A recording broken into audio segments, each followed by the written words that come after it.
This is your before and after story. Prepare for an incredible career in nursing. At Southeastern College, experience expert hands-on training. Learn real-world skills in our professional lab and simulated settings. And train for opportunities as a practical nurse, registered nurse, or career advancement with our RN to BSN program. At Southeastern College, your future is bright. Visit sec.edu to get started.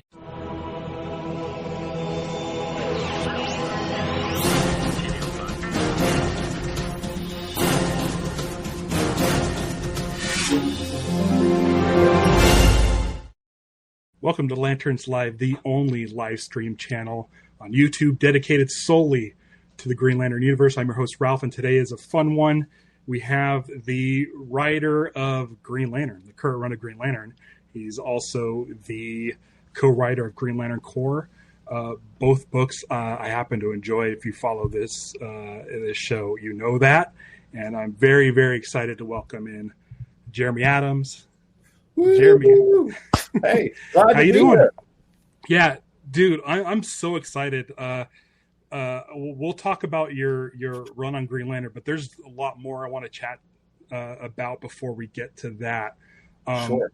Should I repost it? Should I get on to X or something and say hold on, let me see if we can get more people in here. I don't even know if people follow me on X. So when I created Lanterns Live, I was literally sitting on my couch, and I do live streams for like Star Wars and Invincible. And I was sitting on my couch, and the name Lanterns Live popped into my head. So the first thing I did was check the URL, check the socials, yeah, and it was available everywhere. And so by 2 days later, I had a show on the internet. Twitter was the one place where Lanterns Live wasn't available, and I was like, I'm fine. I'm everywhere else. Anywhere you want to post that. I see, but you're Lantern Cast on Twitter, right? No, that's Chad and Mark's show. My bad. So if you look right here under my name, let's see if I can point to it there at CasinoSkunk. That's like my production company, and I posted this live stream there. So if you want to find that. Long story about CasinoSkunk. Not terribly interesting. It was literally I was at Harrah's with my friend, 3 a.m. on the boardwalk, and we saw a skunk, and it was a real happy skunk until I yelled at it. Oh no! After a few drinks, I just said, "Hey, skunk," and it turned, hissed at us, and then ran away. And so it's just one of those things that stuck. It happened around the time that I created a AIM profile, and it's just been my handle ever since. We're talking like 1998 or something, like 97. Yeah, no, that's where Space Kicker comes from. It's like, what is this email thing? Yeah. Just did it come? Was there? Yeah, I come from like a cowboy town where the cowboys were kind of the gang, like they were the bullies, and I was kind of mercilessly bullied. But they have a name for cowboys, like blank kickers, right? And I was really into martial arts and sci-fi, and so I thought Space Kicker sounds kind of cool, and that was kind of my right before college. I think it was like my first email address, and so I just kind of stuck with it. So it's easy when you have kind of a weird name to anytime a new social comes up, you're like, I could probably grab that. Oh, I stake horse everything. I stake horse on things that I'm like, oh wait, is that a really bad thing? I'm probably on terrible sites just because I was like, there's a new social, I better get it before somebody else. Right. So funny. So this is a question I ask all of my guests the first time they come on. Okay. And it's your secret origins with the character Green Lantern. When's the first time you sort of became aware of the character Green Lantern? I mean, it's beyond my, before I remember. Like it had to be Super Friends-ish, because I remember being at least my parents were divorced when I was 5, so I was like 6-ish, and I remember taking like a shamrock and like wrapping it around my finger in the yard and like, I'm Green Lantern, and that's how young You know, I remember that stuff. But I also have a weird. My father was an artist and drew probably a total of 12 books for like DC Comics. Okay. And so I always had comic books around. I was always very aware of them. But, you know, the psychological thing is like, oh, my parents were divorced when I was like 5. I didn't see them very much. So obviously I liked what my dad liked. And, you know, it became my own thing. But yeah, very early, very, very early on. Right. We have a live stream going. Anybody wants to ask questions, go ahead and shoot them over. Sure. I'll probably get to those towards the end of the episode. I mean, this channel now does super chat, so if you want to do one of those, I'll stop dead in my tracks and ask that question. Okay. People can like give pay you donations. Yeah, it's like pay a highlighted, the man. It's like a highlighted thing. I'll answer whatever, almost whatever. I'll tell you this. So Vactor's in here, and he's a subscriber to this channel. Not just a subscriber, but one of you can join the special team. He just wanted to say that Jeremy's been killing it on the main GL book. I've been loving it. Also, you've been killing it on Green Lantern Corps. Not to give Vactor shit or anything, but Green Lantern Corps is great too. Yeah, and Vactor's my co-host on the Green Lantern Corps episodes. Oh, okay, cool. Nice to meet you. And then here's something. Jeremy Kelly is also one of the paying subscribers. He's getting back into the Green Lantern world. Where should I start? I have a very specific response to this, but you can go ahead. I think, well, if you're getting the universe, that's a little more. I would say like for me, I really like New Frontier in terms of just an introduction to Green Lantern a little bit. But I was. What really hooked me in Green Lantern was Jeff Johns and Pete Tomasi, the 1-2 punch of Green Lantern and Green Lantern Corps. And those were really fun. But then it's hard because you're that is so predicated on what happened to Hal in terms of Parallax and stuff. So you have to go back even further. I don't know. I might have some questions. I might have some Parallax questions. Reddit's kind of been going nuts. Maybe I'll talk about it later. Yeah. Reddit's been kind of going nuts because the Green Lantern 26 came out yesterday. Oh, yeah. I don't know if you heard anything. Dead, Jess says. Yeah. Yeah. Well, we can talk about it now. Okay. I mean, the funny thing is, it's with characters, you don't know what they know and what they're talking about. I think the last time, DC continuity is such a weird thing. Mm-hmm. And also Green Lantern continuity within DC continuity is really weird. Because it's even though they've shifted universes or restarted them, Green Lantern's kind of stayed the same. Yeah, that New 52 run basically it was business as usual for Green Lantern. That tells you how popular it was, especially under Jeff's pin. Yeah. But the last time I think in continuity, aside from Dan Jurgens reintroducing Parallax last year, I think, was Superman fighting Parallax, and then capturing him potentially in a ring, but then Hal Jordan immediately was he's not there, and then Hector Hammond does a bunch of stuff. So you're we don't know where he is, right. Within the continuity of the universe. So I think Jess and even Sinestro to a degree, because Sinestro was split from Parallax, I think they think he's removed from the universe. So in my mind, she's saying, he's dead, he's gone. Yeah. But again, she can be wrong. There can be multiple things, because then Dan Jurgens reintroduced Parallax into the universe. So that's a whole other thing. Right. So I'm going to answer Jeremy's question. He's getting back into the Green Lantern world. Where should he start? And I think... Tell me. Here's the thing. Either watch the movie or watch First Flight. Wow. Or better yet, I would say, you know what? Watch New Frontier. Because just so you get the Hal Jordan origin story. Yeah. But then jump into Green Lantern, the animated series, because I think it's the best Green Lantern story outside of the comics. And you were a part of that. And I was part of that, but I can't, Giancarlo Volpe and Jim Krieg did that show. Ernie Altbacker was part of that show. That was my first credit on television. And I would walk into the little Jim's office, and he would have pictures of Kilowog, Razor, Hal, and above them he would have Captain Kirk and Bones and Spock, and he's such a Star Trek nerd that they put together, and Bruce Timm was he's an executive producer on that thing, and when I came in and they gave me an episode, and I was just so thrilled. I'm like, okay, what if it's this? And and I probably knew more than a lot of them did because I was reading a lot of the Green Lantern comics at the time. But what was funny, just quick story, was they said, okay, great, and I write the script. Giancarlo's like, oh, could we get like a space worm or something? And I was like, space worm? And I'm just like learning about writing. Like Jim's like, just shut up, just do it. If he wants Hal Jordan to have a talking mustache, you do that. Hal Jordan with a talking mustache. I'm like, all right, whatever.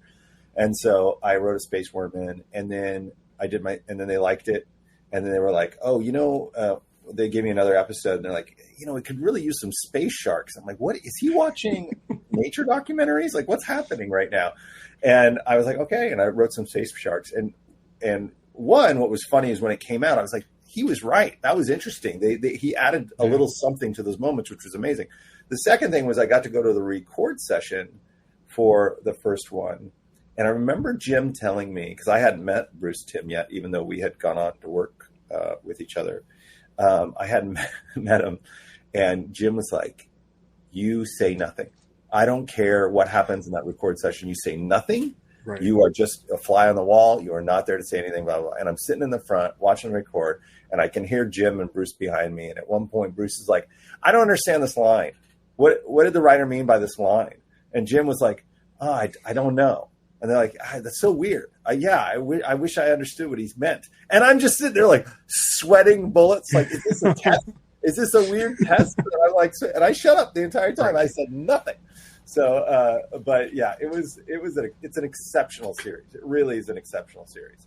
And it's one of those people say, let's have a sequel. And I'm like, nah, don't, because every time they do a sequel, a lot of times like Arrested Development or whatever, you're like, yeah, it's fine. But it's been like what, 12 years or something. Yeah.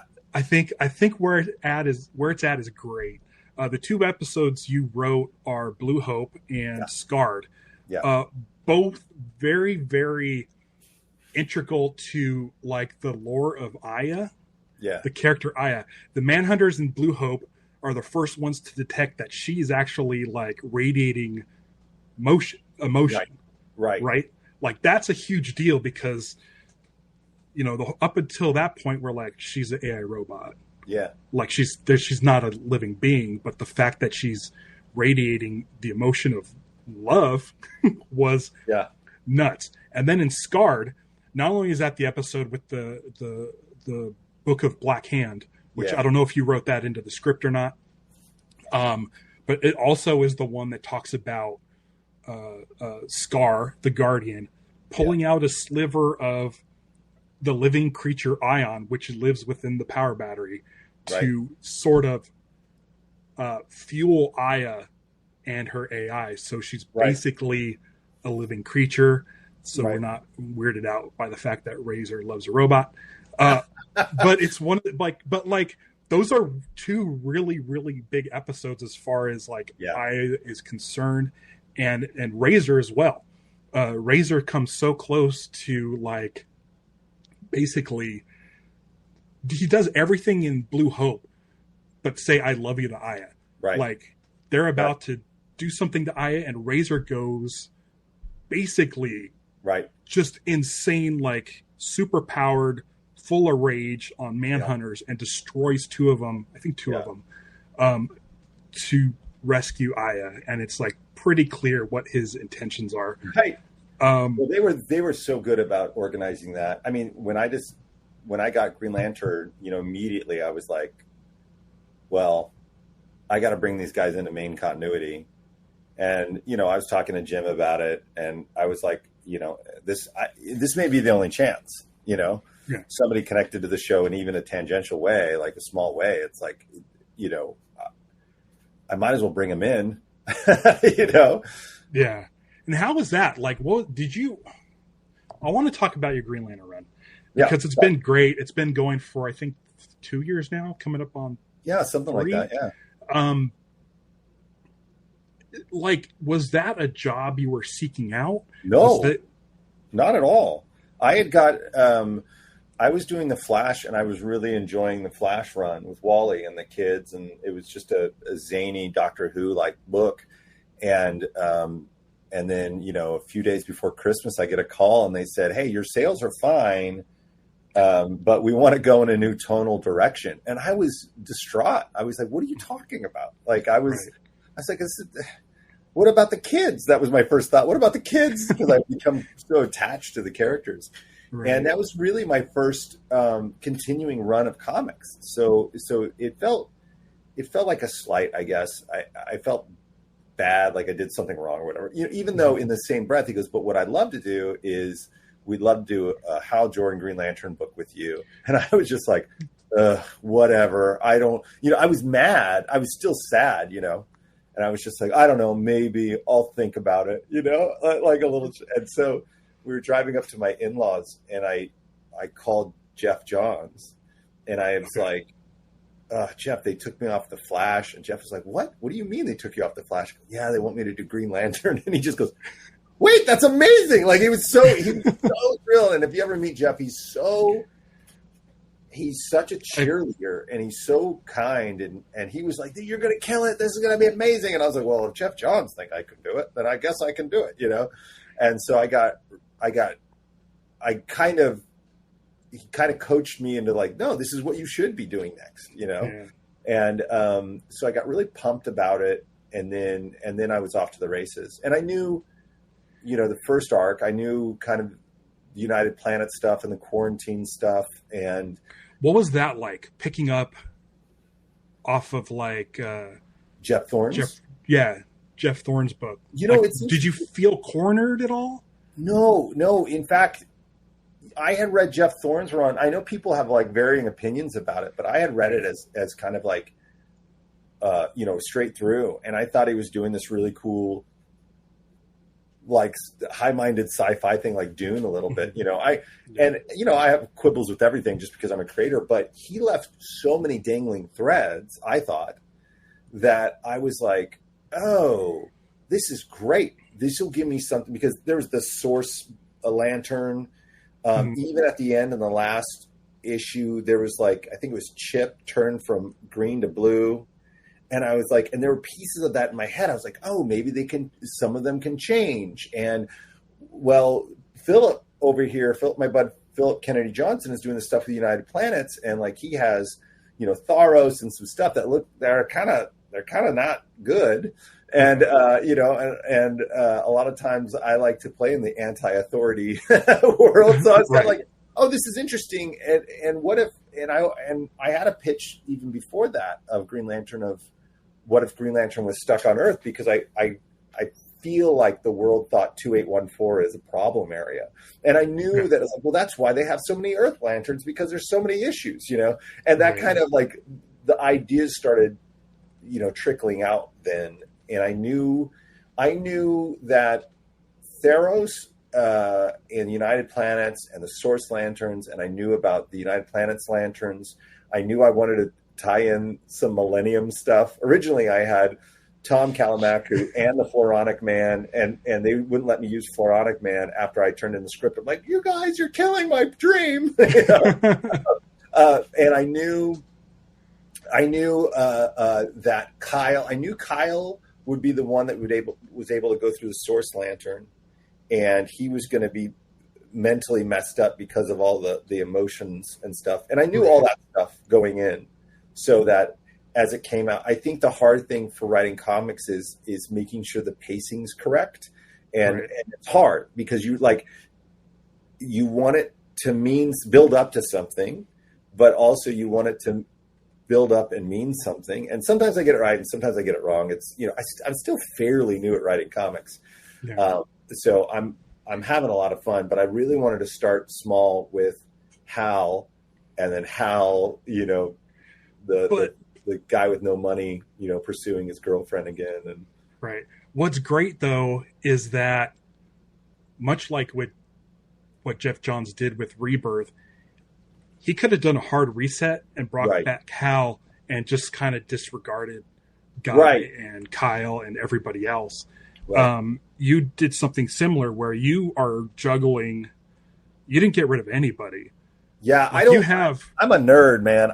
It's funny. My editor said, like, you could just write a balloon that everything went back to normal. I was like, I can't do that. I have to explain, and I am a nerd, and I can't do that. I can't do that. I dig into continuity, and I try my best to try to suss it out. The continuity mythology of Green Lantern's really big and it's really thick, and so. Sometimes when I get it wrong, I try to pivot and make it right, but, well, I'll tell you this, like I wasn't a fan of Thorne's run on Green Lantern. It was one of those things where it wasn't my thing. Yeah. I didn't, which is fine. There's things that are my thing. There's things that aren't, whatever. Yeah.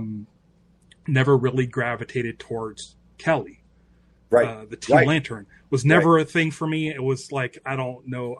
I'm a grouchy old man reading comic books, I should have probably aged out of them maybe at least 10 years ago, and so here's this character and I'm like, oh, I guess he's bringing in her too, and I'm like, oh boy, and then Ellie Rose and stuff, and I had just finished reading War Journal like last month, so I was catching up on that, and it was characters that I really wasn't like. When I got to those pages, I was like, okay, well, let me just get back to Kyle, who's I don't know if you know my quarter scale Kyle statue guy. My wife got me that. It's amazing. I just stare at it every night when I go to bed. But I knew enough about the characters. Sure. And I found myself really enjoying what you're doing with what hand you were dealt with. And Kelly, with the fractured spectrum and sort of all the emotions just getting drained out of the universe, it's really cool to have someone like Kelly who's created basically a Green Lantern ring outside of the Guardians sort of system. Yeah, sort of. I mean, her origin is so weird because Bendis wrote it where there's an alien crash lands with a lantern glove near her house. Yeah. And she's kind of like, oh, I've been chosen. And like, it's really strange. Right. And it's like, there's no real explanation for it. And then suddenly along the way, it's kind of like she kind of hacked it, maybe. Yeah. And then in Thorne's run, she goes into a coma. So I pick up on her going into the coma and them finding some knowledge. And then obviously now Morgan and I have played with that a little more. There's a door. And even with Philip's run, Philip created this construct, like sentient construct, which is somewhat problematic. It's like I've had discussions with Will Smith over at Green Lantern's podcast about this very thing, and just like, man, I really still don't know if I can accept this construct that doesn't tie to his willpower. It's just kind of existing. Yeah, and so that it's an interesting concept, and if Philip wouldn't have done it, I swear I was right on the cusp of doing something similar. Oh, really? But what's great for me is I learned this in the Flash. Like, you had Kid Flash, the other Wallace West, who I started calling Ace West. He was a character I didn't really understand, and I couldn't really. I was like, I don't know, like, why should we care? But then that was an opportunity to go, well, what could you do to write him so that you would enjoy him? And then he became kind of the straight man to Wally when Wally convinces them to ditch school, and they go on this adventure, and it's great. And so with Ellie and Kelly, it was kind of like, oh, this is interesting. And I don't want it just to be there's these two kid lanterns. It's more about there's so much we don't know about Kelly's glove and Kelly that we're starting to understand or starting to figure out something's not right. And so that just gave me an opportunity to play with those characters a little more and flesh them out and hopefully make them a little more interesting so that, oh, okay, there is a little more to this than just giving a kid a glove and now they're awesome at it or whatever, Yeah. So we just read Green Lantern 26, which had like one page with Kelly and Simon. Yeah. Because I don't know where you're at in your story. I don't know what your deadline. Beyond that. Yeah. So that's the thing. I'm afraid of saying something that'll No. that you'll spoil us on. No, I won't spoil it because I won't spoil it.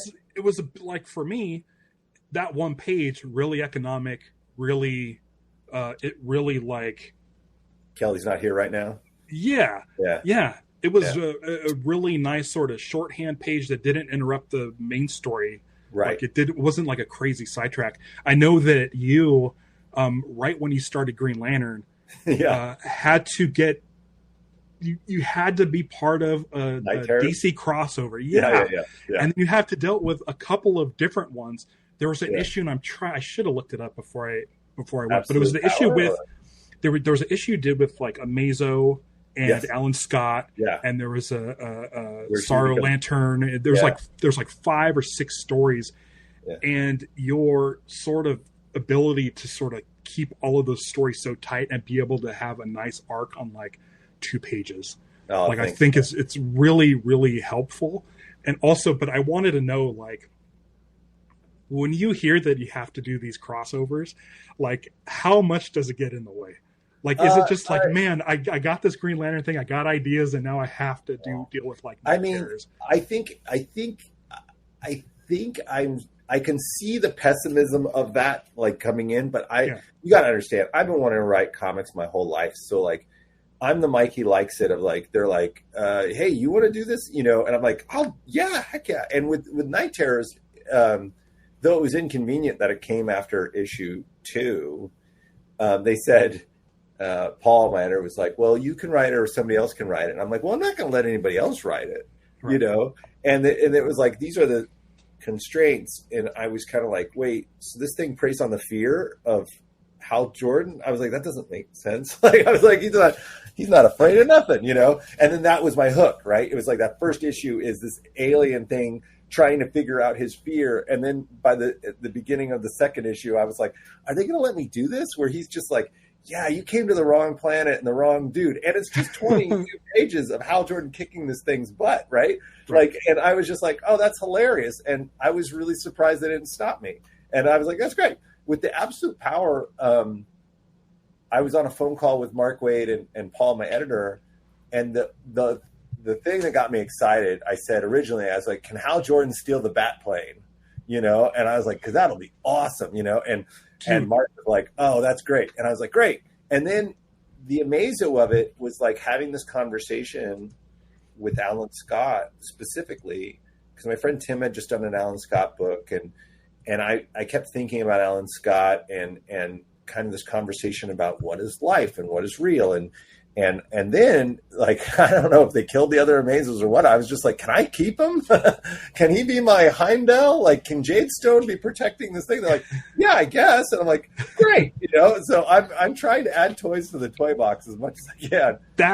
That moment, there was the Hal Jordan taking the Batwing, the Batplane, was one of my favorite moments in your entire run, because like, Batman has planes, we know that, right? Who test pilots them for Batman? Right. And so it's like perfect.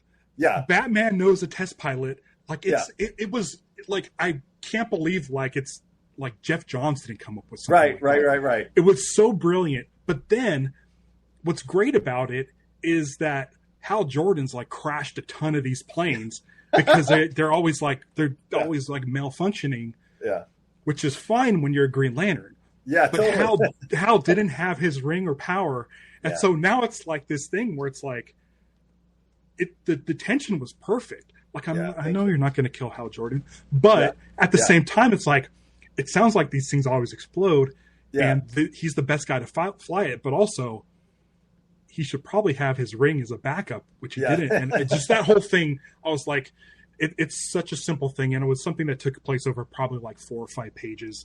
Yeah, and I was just like, amazing. It was so fun. That's amazing. Fernando drew those, right? Like, Fernando Pastor, and he's so detailed and great. And I just, like, I have so much fun. So, like, to answer your question, it's like, you know, even like DCKO, they asked me if Aquaman wanted to cross over. I was like, yeah, heck yeah. Because at the end of the day, I would rather be able to I think it's an opportunity to get other people to read the book, right? Like people to go, hey, I'm reading this crossover, but this other story that's happening sounds kind of neat.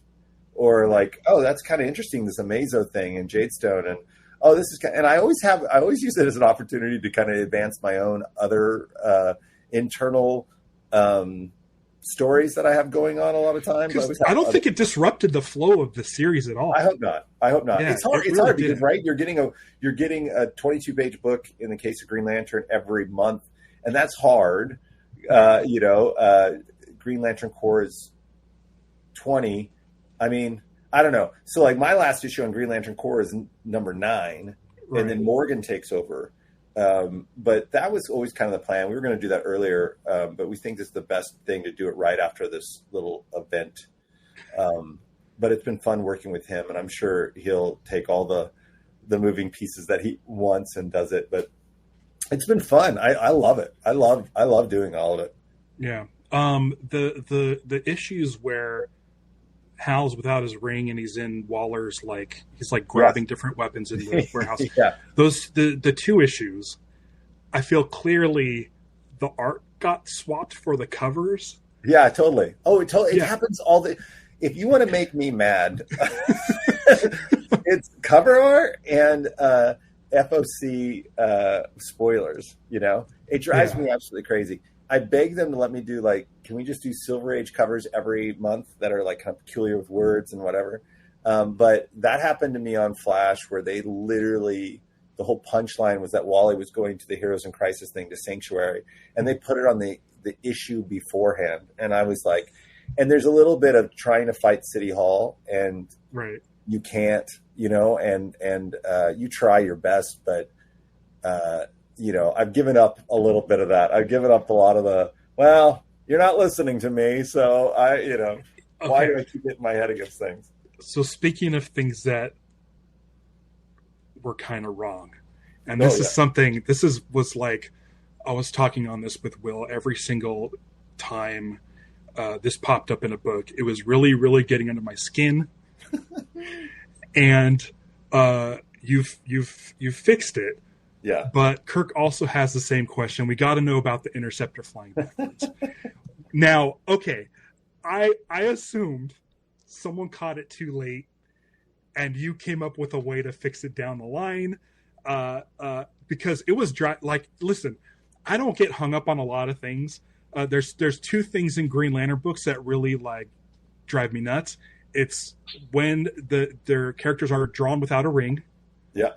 Or when a Green Lantern, besides Jessica Cruz, their boots are white. Those 2 things, it just drives me nuts. It's my little nitpick. But then when the Interceptor started showing up, I'm like, I think it's flying backwards. And then the next issue came, I'm like, that's definitely flying backwards. Yeah. And then it was like, oh boy, okay. Is there anybody at DC that's watched the animated series that can fix this? Right. We need to know the full story about the Interceptor flying backwards. And so I put the Interceptor in the book. Great. Thanks, by the way. I was thrilled. And so what happened was, I took for granted that people hadn't read Green Lantern the animated series or watched it. And I think Fernando drew it first. But the Interceptor was introduced in the comics before, much earlier. And in those comics, it was flying backwards. Yep. And so Fernando rightly took that reference and had it flying that way. So at that point, I was like, it's much easier for me to rewrite dialogue and stuff than it is for an artist to redraw an entire thing.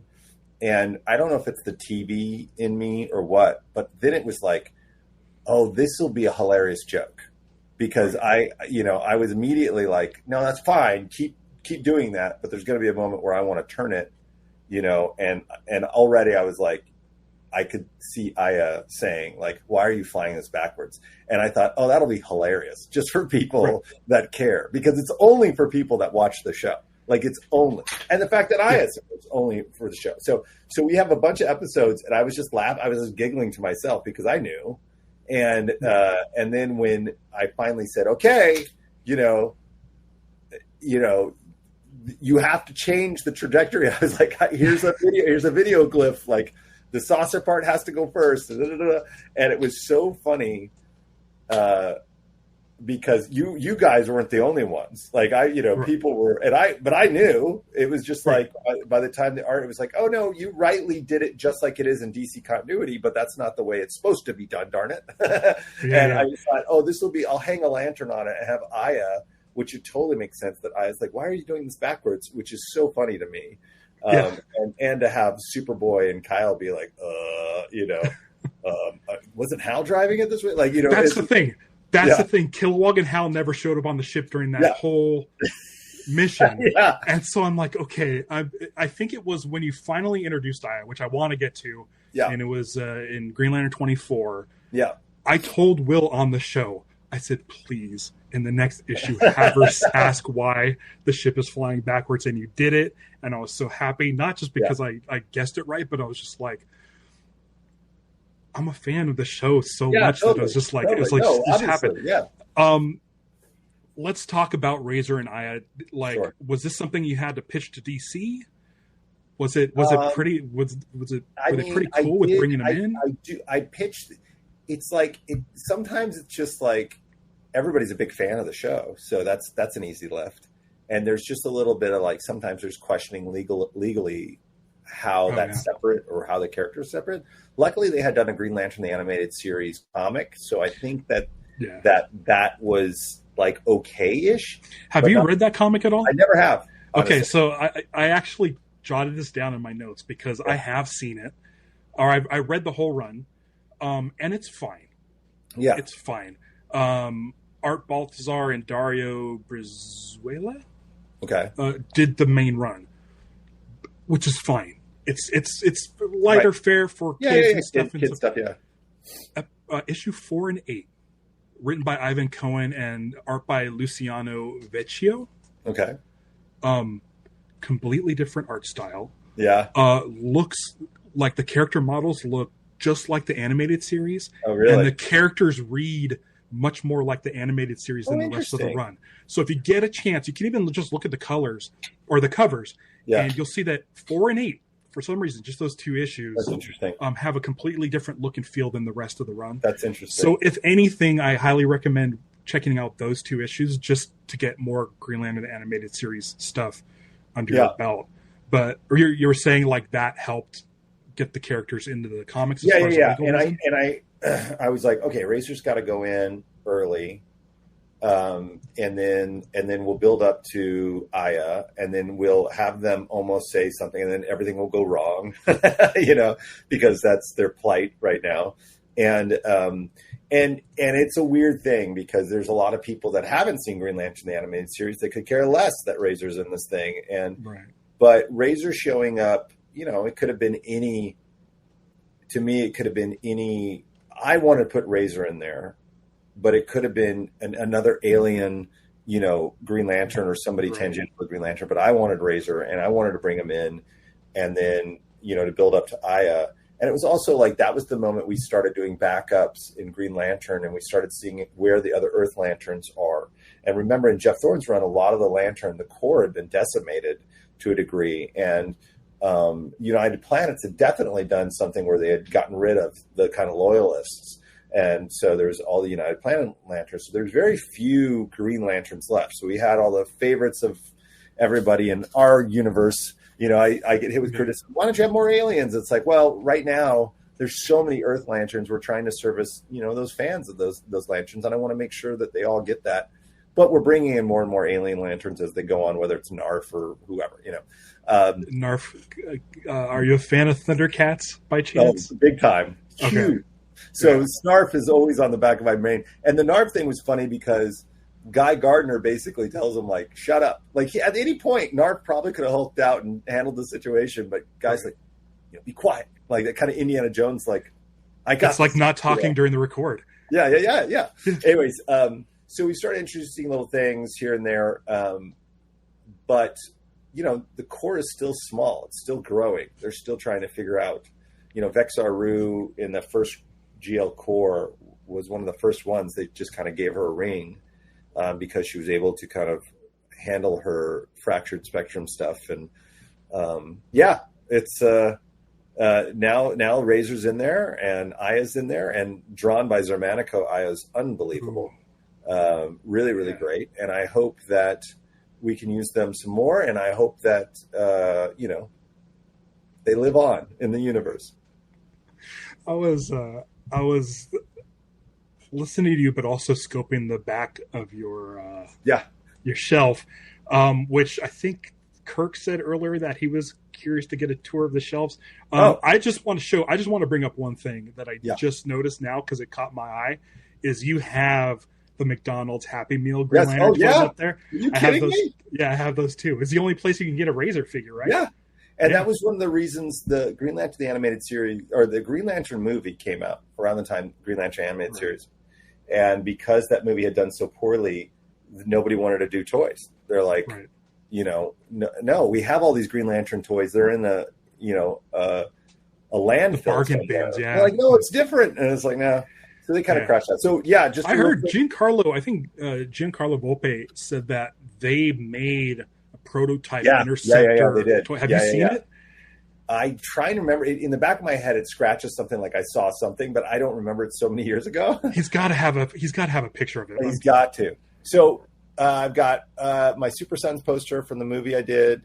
These are all like projects. I usually get tchotchkes from projects. I have the Green Lantern animated series, Justice League Action, Lego Flash. I got a Batman thing. Alan Burnett, who worked on Batman the Animated Series, it's one of our mentor, friend of mine. I've got Soul of the Dragon, which is another movie I did with Bruce Timm. I got my old Superpowers Hall of Justice, which was, to me, the ultimate thing. The Superpowers Batmobile. A bunch of little things, movies and books. And the last DVD purchase I've ever made, because we're in a small apartment, so I don't really have physical media much anymore except my records. But I think the last DVD I purchased was a copy of Lego, the Lego Aquaman Rage of Atlantis that you wrote. Yeah. But the reason I got it is because it came with a Jessica Cruz minifig. Yeah. And it's like a nice $10 DVD, and I'm like, totally worth it. Totally. I still haven't watched it. I haven't watched it. How dare you? I haven't watched it. Listen, I had my eye on the prize. It was a Jessica Cruz minifig. I did, I did like 5 or 6 of those movies or whatever, and they're so fun. They're so silly, and they're really great. Like, they were kid-centric, versions of Batman. They're not like the Lego Batman movie. They're not as sarcastic or maybe dark, but they're really kid-friendly, but they're a lot of fun. They really are. I did a Lego Flash with Jim, and then I did Lego Aquaman, Lego Shazam, a Lego Batman, and I think one other. I don't remember. They're all right behind me. Yeah. But and then a couple Lego DC superhero girls. But they're really fun. It was a way for me, and that was how I got in with Lego. And then since then I've done a bunch of shows for Legos, and they've sent me all around the world, and it's been great. Yeah, you've done the DC superhero girls, which has Jessica Cruz in it. Yes. Is there a Lantern that you like writing for Guy Gardner? Most? 100%. I grew up with the Justice League International, and I like the jerk Guy. And so the version of Guy, if you remember the backup, I remember just like begging Kevin McGuire to do it, where the United Planets say, "Hey, Lantern Gardner, we have a task for you," and he's like, "I'm not doing what you want me to do. But we want you to go find Lobo." And he's like, "That's a great idea," and like that type of that backup with Guy Gardner, where he's kind of smarmy. He's a bit of a jerk, but he's as a heart of gold is my favorite. I really like Guy. Even though it's kind of fashionable now to like Guy because of the Superman movie. It's crazy, right? Yeah. What'd you think? I love Nathan Fillion, so he can do that wrong. I mean, I'm a Firefly guy, so that was like, but him as kind of a jerk is, it's funny. It's like in some ways you're like, oh, I think he's too old or whatever, but I don't know exactly what this universe is going to shape out like. Yeah. Zekrom has a question that I kind of want to bounce off of. If you were to do a Jessica Cruz solo series, what new avenues would you explore with the character? And then So I think with Jessica, one of the reasons I made her kind of the leader of the Lanterns, which seems very counterintuitive in a lot of ways, is that I think her growth is pretty amazing as a Lantern in terms of anxiety and depression, all this stuff. And so to put her in kind of a interesting leadership spot is, I think that's a really cool change right now. Whether or not she stays there, I don't know. It really depends on the formation of like how the Corps continues. But at the time, I thought, I'll do Joe. Like Joe was the first answer off the shelf, the first thing off the shelf, and I thought, no. What if we did Jessica? What would that mean? Mm-hmm. And what would that mean for her as a character? Again, when we have all these characters, it's like I have so many stories I want to tell with each individual and get granular, but we just don't have time. Well, that's the thing. So I have a question about Carol. You've been building up Carol. I've loved what you've been doing with her and her Star Sapphire powers. Are there any plans to kind of like get a mini series with her? It feels like she's heading somewhere. Right.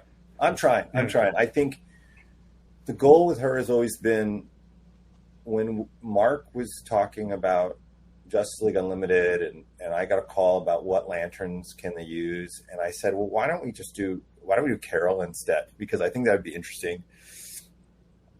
And the way that Carol, when she's a queen of the Zamorans, she's much more capable. I've tried to explain that a little bit by that being the influence of the Predator and maybe that worked, maybe it didn't work. But I think her as somebody that can use her powers is fine. Like, I think she can do that. I think it's a different concept as her as a superhero. And so building her up as a superhero and as somebody that is known outside of Hal Jordan is the goal, right?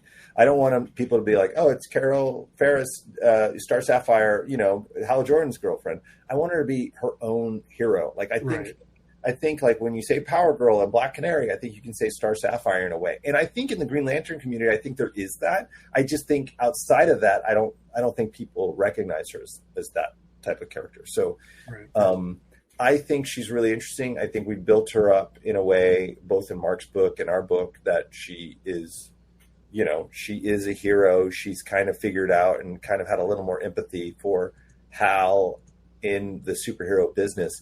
But I think there's all the sorts of other information, like what's going on with their business, what's going on with all sorts of other stuff. Why does she not have a lantern? Why did they not build a new lantern? Why is she able to operate? There's a lot of those questions in my head that I hope that I get the chance to do. So we'll see if they bite. DC, sometimes I pitch things and they go, yes. And most of the time they say no. So, as we wind down, I'm going to get into some of the questions in the chat. Hunter asks me specifically what my thoughts are on James Gunn's Superman and Guy Gardner and Aaron Pierre as Jon Stewart and Kyle Chandler as Hal Jordan. Listen, it's been a drought for Green Lantern in live action. And now it's a deluge. For like 13 years. Yeah. Like 14 years now. And I thought Superman was a joy. Just being able to see those characters on screen again made me happy. I've been watching reaction videos to people watching it for the first time, and it gets me excited all over again. Oh, that's cool. I think Aaron Pierre, I'm excited. I don't know if you've seen anything. Like, do you get privy to any sort of like Lantern stuff? You don't have to say what. No, I mean, like, I'm friendly with Tom King, and so I'll get a bit, but I don't like pry. I don't know anything really. I love Rebel Ridge, so I think he looks awesome as Jon Stewart. I really love Kyle Chandler, even though in my head I'm like, oh, that's a little older, but gosh, Kyle Chandler, I was a Friday Night Lights guy, like beyond comprehension. So the one picture when they posted them, I was like, that looks pretty good. Yeah. But I reserve my judgment for, when the show comes out, and then I'll probably not say anything anyways, because it always gets me in trouble. But yeah, I mean, I don't know anything. I do think Nathan, I love Nathan. I wasn't sold, but then I remember when they showed the trailer for Superman and he did the, with his hands and things, and the middle finger. And my girls they were giggling so much during that scene. And that was kind of the Guy in my head. I always thought Guy was kind of like Dennis Leary circa 1998, but perfect. Or now I would have put like Bill Burr or somebody, but like Nathan did a great job as a pompous a-hole, that was great. Like, is that how you write these characters? You have someone in mind and like kind of sometimes, yeah. Yeah. Hal to me was Kevin Costner and Bull Durham. There was this kind of like arrogance, but this heart of gold and that grin that melts your heart, and I always thought like Dennis Quaid in Inner Space. Yeah, totally. Like, Dennis Quaid for sure is that kind of era. Yeah, for sure. Yeah. Chad says, credit to Jeremy. He's the first writer to make me give a what about Hal and Carol's relationship. Well, thank you. I appreciate that. Yeah, I mean, I've been enjoying it. I was a little bit dubious at the start, which was how Hal sort of wedged himself in between Nathan and Carol. It was kind of she wasn't married, and he's old school, right? Like, I mean, it's kind of it's a tale as old as time, man. It's so funny that people get kind of worked up about that, but I'm like, they're not married, and Hal has this long history with her, and so that's part of the growth of Hal, though. It's like he thinks he can just roll into town and pick up where he left off, but she's kind of moved on, and then there's that realization, right? Like, I can't do this, and that's like a weird growth moment for Hal, because I don't think the real thing comes when Hal and Barry have a conversation. And all the legacy characters have kind of taken the forefront. All the kids, the sidekicks have become, heroes now, and they've got kids and they've got families. And Hal and Barry are like, what are we doing? Yeah. And there's that real like inner look of Hal going like, I gotta move on and let her be happy and make her own decisions. And he does. And then she makes her own decision. Poor Nate. Poor Nate at the Hall of Krypton, or the wedding chapel of Krypton. Dave Brown goes back to we're talking about like the lawyers. Is there anything that they like squashed? Is there anything where you were like, I want to do this, but they're just like the Interceptor? You said you needed to make sure. It wasn't lawyers, but I get squashed quite a bit. Is it because characters are being used in other books? Sometimes, like the Floronic Man was because there was a character used in a book. I'll give you an example. When Hal goes to hell with Zoriel and the Phantom Stranger, and like he's going to fight the Spectre. Originally, I had Dr. Light was going to be the one that he has to get out of hell, and because that was going to be a key component of lighting the lanterns. Yeah. And from on high, it was like, no, we don't want to use that character, blah, blah. I was like, yeah, that feeling of like, oh, he's a horrible human. That's why he's in hell. Like, I was like, that's why we should all feel that, And what about sticking Nort down there? So that came out of that. Basically, it was like, no, you can't do it. I was like, but you guys, this would be a great thing, blah, blah, blah. And make this really great bad guy will come back, and they're like, no. And I go, fine, I'm putting Nort in hell then. And they were like, fine. And I was like, oh. And then it made me laugh, because then I was writing, Nort being like, yeah, I don't even know how I got here. And then it made me the giggling between Hal and him going like, oh, you thought it was this planet because of the horns? Like, yeah. And it was just so Nort, that kind of absent-minded Lantern obviously finds himself in hell, and he doesn't know he's in hell. He thinks he's patrolling. Yeah. Christian just started reading GL, like I think last week, based on our recommendation. Watching Hal scare off bad guys with ghost constructs was a joy. Yeah. Do you work with Germanico or Fernando, or is it VK Marion? VK. I usually write everything out, what constructs, and I always give them leeway if they want to change something. But I'm always trying to figure out. It's hard.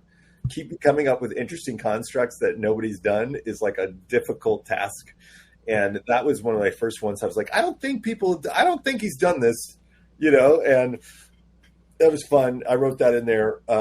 And then with like Zermanico, I said, what do you want? What do you want to draw? And he had said at one point, I want to do some mechs. I'm like, you're going to get some mechs. And he's like, I want some jets. I'm like, you're going to get some jets. Like, I was like, whatever you want. Because the way I look at it. Carol Ferris making jets brought so much joy to me. Because I don't think I've seen that before. All I know is that I am one of the luckiest blokes to work with these these artists and these pencilers and these colorists and inkers, because Zermanico is, I've basically been living in dread since I've worked with him, because he did Flashpoint Beyond, and I thought for sure somebody would be like, well, we got to put him on a Batman book. And I was like, oh, every day I'm just like, they're going to steal him, and Fernando, we've worked on and off together since the beginning. He basically drew the first comic I ever did, and that guy is the best, and they just do such a great job. So even if my scripting is terrible, it looks great. So I'm so lucky. I'm so lucky to have kind of this neat collaboration with them. And I very much have a open door policy of like, if they want to do something, if they want, like the entrance to where the main power battery was on Earth was Zermanico's hometown. And I really love that. I really want to, it's a visual medium at the end of the day. And I really want to make sure my artists feel like collaborators and that they get to do what they want to do. Because if they're excited about drawing it, it's going to come through, I will tell you though, the minute we were keeping Hal on Earth, and it was really hard to keep him on Earth. And then the minute we go to space, I remember the first page I got back from Zermanico, and I was just like, oh, I'm an idiot. We should have been in space from day one. Like, his art's so good. Yeah. Like, what am I doing on Earth? This is stupid. Speaking of inkers, Madalena has asked, when you began your career as an inker, what was your favorite character to draw or work on? I never was an inker. I didn't think so. But I was like, oh, maybe they know something. I'm not an expert at no anything. Artistic ability whatsoever. Yeah. From Vactor, question for Jeremy. I guess you don't want to ask me this as well. If you yourself were a character living in the DC universe, which Lantern Corps do you think you would choose? Yeah, 100% blue. Mainly because I'm a very naturally hopeful person. Yeah, I'm wearing my blue ring. I remember like when COVID started, I was like 2 weeks. I'm that type of guy. I would be blue, or if there was a lantern for worry, which maybe there will be at some point. I worry a lot too. Yeah. How's that like coming up with a whole different spectrum? The fractured stuff. Yeah, it's fun. It's hard because Jeff and those guys really they expanded that universe so. It's crazy that nobody thought of it before. Right. And so now you're like, okay, well, what can I do here? And I like the fracture spec. I like some of these characters, and I would love to have more time to deal with some like Envy and all those other things. And who knows? Who knows what the future will hold? The last question comes from Will over at Green Lanterns Podcast. Can Jeremy explain why he hasn't added me as a Blue Lantern yet? I don't know what that means. I don't know. I mean, pay to play, I guess. Yeah. I'm trying to get DC to do something, but I can't. Something along those lines, not with him, but it is. I see one. It's like, what does it say? Good job, fixed. Oh, the Silver Scarab. Yeah. All that stuff. Listen, I'm a Blue Beetle nut, so bringing Dan Garrett back, that was such an interesting thing too, because some of the stuff my editor ends up asking me to do and then completely reneges on it, like, an issue in. And I'm like, well, you can't. Now I'm down the road. Like, you can't say no or whatever. And Dan Garrett coming back was a big fight, because I wanted Dan Garrett to come back because I was trying to tie together the Reach mythology with Jaime Reyes' Scarab, which is Dan Garrett's Scarab, and the fact that when Silver Scarab, who's the Hector, like the Hawk's son, later on, was modeled off of Dan Garrett's costume. And I thought, oh, this is a great way to tie it all together in one little thing with Nth Metal but Superboy and Kyle And then obviously Odyssey. Odyssey was supposed to be Wonder Girl, but they said I couldn't use her at the last second. And I was like, are you kidding me? I did this whole like thirst trap splash page with Connor Kent. That only makes sense if Wonder Girl's there because they had a prior relationship. And then it was like, nope. And I'm like, crap. So then, my daughter helped me come up with Odyssey. And I was like, oh, she's pretty rad. And then that fell into my whole story with Gold Beetle. What's going on in my brain. So sorry. I'm going to do 2 more quick questions, and because I think they're fairly fun and should be easy. Mark asks, what's something with the GL that you'd like to see on the big screen that hasn't been adapted from the comics yet? That's a good question. I mean, we've only gotten one Green Lantern movie on the big screen. I know. So maybe like Sinestro Corps War would be great. Blackest Night would be great. Yeah, I think you need to take some time. You can build to the Blackest Night. I think Sinestro Corps would be great. I even in the first one, I really wanted to see like kind of a Hal Jordan boot camp type thing. Gosh, that's really tough. Like Heart Traveling Heroes might be fun. That would be fun. I do think like a modern version can exist. I think it's hard, right? Because you're sitting there going like when you do Superman, you got to do Lex Luthor, but it's like I really want to see Brainiac at this point. I want to see something different. Right. So, like even the Sinestro of it, it's like I kind of would want to see Sinestro, but I think they tried to do Hector Hammond, but Sinestro's there. I do think the Sinestro stuff could have been done. I think that you could do that where Sinestro is a Lantern, but then, it's basically Training Day, right? Like that's what you want to do. Yeah, Green Lantern First Flight did it pretty well. Right. Where they're there and then he kind of, he turns, and just have somebody who's your mentor that you look up to turn and you have to fight him is a great story, Yeah. This one last question should be easy, and I don't even know if this is correct information, but besides Hal, what's your favorite Earth Lantern? I don't know if Hal is your favorite. No. Hal's not my favorite. Guy is my favorite. Hal's great, but Guy is my guy, Yeah. I also have an affection for Kyle, and Kyle is in the Green Lantern book is going to play a much bigger role as we go forward. So that'll be interesting. And then I have one more thing. Okay, let me see it. I promised you this toy that I went and grabbed. So everybody, this is not Green Lantern related. My apologies, but I am a massive fan, and you're going to have to sell me on this. Well, you don't have to sell me on this book because I read it's a book you're working on, and I've read the what do you call it, the sample on Amazon. But I'm a massive fan of the Flash Gordon serial starring Buster Crabbe. Yes. I don't think you have this. No, not at all. Go Hero. That's awesome. That is awesome. I absolutely love the serial. I read some Alex Raymond stuff, which is basically the serial. Yeah, it's perfectly adapted. And then back maybe 15 years ago, maybe a little bit longer, I don't know. There was a Flash Gordon Zeitgeist book, which I enjoyed, and there was another one, like a more of a modern take Flash Gordon. But you haven't read the version I'm writing. So I haven't read the version you're writing. I've read the sample. Shame. But I think this is a perfect opportunity for you to sell not only me, but all the Green Lantern fans who may not be familiar with Flash Gordon. Sell us on the book.